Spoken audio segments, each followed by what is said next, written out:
નમસ્કાર મિત્રો, આજે કોંગ્રેસ પાર્ટી જામનગર મહાનગરપાલિકાના ચૂંટણી ઢંઢેરા માટે એકત્રિત થઈ છે અને જનતાને 16 મુદ્દાના વચનો આપે છે। આ 16 મુદ્દામાં પીવાનું પાણી પણ છે, ગટર મુક્ત પાણી છે, કચરો ડોર ટુ ડોર છે, વ્યાયામના સાધનો છે અને ખાસ મુદ્દો આજે ક્રિકેટનો જમાનો છે।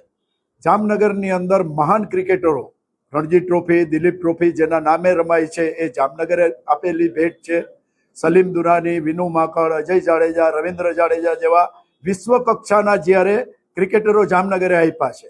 છેલ્લા 25-30 વર્ષથી આ ભારતીય જનતા પાર્ટીનું શાસન એ મહાનગરપાલિકામાં પણ છે, ગુજરાતમાં પણ છે અને 12 વર્ષથી આ કેન્દ્રમાં પણ છે। જામનગરને અન્યાય આ જગ્યાએ બીજા કોઈ પણ શહેરે જો આવું કર્યું હોય ને તો એને સોને મઢે, એને બદલે સામાન્ય નાના નાના ક્રિકેટરોને રમવા માટેનું મેદાન પણ નથી। દર વખતે ખોટા વચનો, દર ચૂંટણીમાં ખોટા વચનો। આ જો કોંગ્રેસ પાર્ટી સત્તામાં આવશે તો આ 16 મુદ્દાઓ છે, એ 16 મુદ્દાઓની અંદર જનતાને પૂછીને નક્કી કરેલા મુદ્દાઓ છે અને જનતાને સંતોષ આપશે એટલી આપના માધ્યમથી જનતાને ખાતરી આપું છું। એ એક સંખ્યા દેખાડવાની વાત છે। ભાજપ અત્યારે સત્તામાં છે, એની પાસે પૈસા છે, સત્તા છે, કંપનીઓ છે, એટલે દાવો નહોતો કરવો એને કેવડાવ્યું કે ગમે એમ કરીને તમારા વોર્ડમાંથી 25 દાવેદારો એક જે ચૂંટાયેલા છે ને કે તમારે 10 દાવેદારો લઈ આવવાના।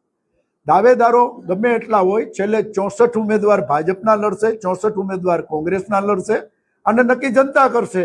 દાવેદારો વધુ હોય કે ઓછા હોય મહત્વનું નથી, ઉમેદવાર 64 બે સમાવી શકે એમ છે। ભાજપ કોઈ 64 વાળા 100 ઉમેદવાર મૂકી શકે એમ છે, કોંગ્રેસ કોઈ 64 વાળા 32 ઉમેદવાર મૂકવાની છે। 64 ઉમેદવાર જનતાની વચ્ચે કોંગ્રેસ પોતાની વિચારધારા લઈને જશે અને જનતા નક્કી કરશે। બાકી આ પ્રોપેગન્ડા છે, પ્રોપેગન્ડા તો ટ્રમ્પે કરે છે, કાલે ઈરાન સમજૂતી કરી લેશે ને આજે કરી લેશે। પ્રોપેગન્ડામાં નથી માનતો। 64 ઉમેદવાર જનતાને આપીશ, જનતાએ મત આપવા કે નહીં જનતાનો અધિકાર છે ને જનતા ઉપર છોડ્યો। હું આવું કઈ માનતો નથી। સત્તા માટેની સીધી ટક્કર હોય તો હું ભાણવર લડ્યો, ભાણવરમાં તાલુકા પંચાયત, જિલ્લા પંચાયત, કોર્પોરેશન બધું મારી પાસે હતું અને છતાં હું 3 નંબર આવ્યો। એટલે જેની પાસે કોર્પોરેટરો હોય મત મળી જાય, જેની પાસે સત્તા હોય મત મળી જાય એવું નથી હોતું। એ હરેક ચૂંટણી અલગ અલગ મુદ્દાઓ પર લડાય છે। કોર્પોરેશનની ચૂંટણી લોકલ મુદ્દા ઉપર લડાય છે, રાજ્યની ચૂંટણી અલગ મુદ્દા ઉપર લડાય છે અને કેન્દ્રની ચૂંટણી પણ અલગ મુદ્દા ઉપર લડાય છે।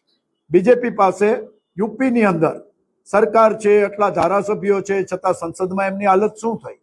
એમ દરેક ચૂંટણીની અંદર મુદ્દા અલગ હોય છે, ઉમેદવારો અલગ હોય છે, ફેસ અલગ હોય છે અને જનતા નક્કી કરે છે।